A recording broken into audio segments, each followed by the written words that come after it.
Hi, I'm Mark Cazzoli of the Dixon United Methodist Church, and I'm here near the town of Arnold on Love Creek, which is a tributary of the Stanislaus River.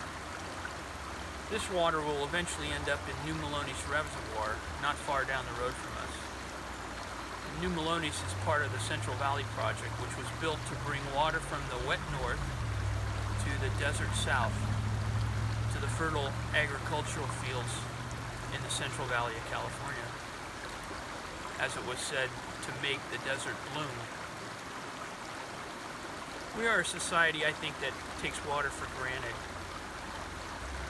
It wasn't until after the turn of the century that indoor plumbing was common, and that we can turn on the faucet and have cool, drinkable water available to us at a moment's notice. As it was said back then, water gives life. Water is a common metaphor in the Old Testament too. Psalm 42:1 says that as a deer pants for water, so my soul pants after you, Lord. Psalm 23 tells us of the Good Shepherd who leads us beside still waters. And Numbers 20, we can read about the story of Moses who struck the rock and God provided water to his people in the desert.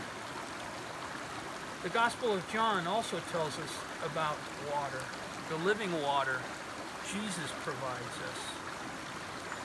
I'm reading John chapter 4 verses 1 through 13, and I'm reading from the New International Version.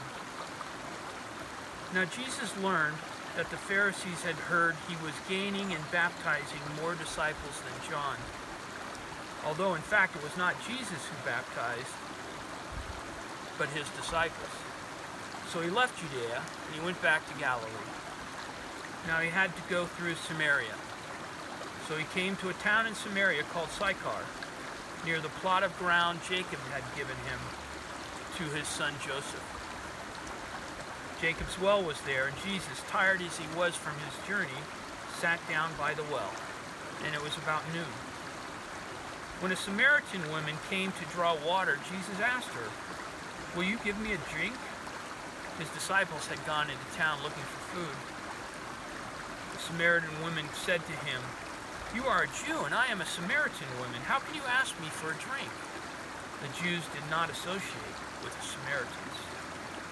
Jesus answered her, "If you knew the gift of God, and who it is that asks you for a drink, you would have asked him, and he would have given you living water."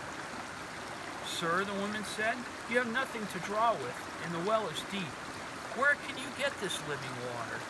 Are you greater than our father Jacob, who gave us the well, and drank from it himself, as also did his sons and his livestock?" Jesus answered, "Everyone who drinks this water will thirst again, but whoever drinks the water I give them will never thirst. Indeed, the water I give them will become in them a spring of water welling up to eternal life."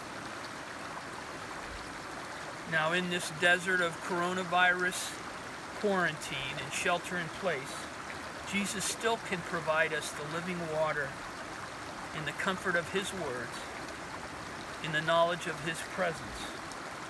If you ask, he will provide. Jesus is life.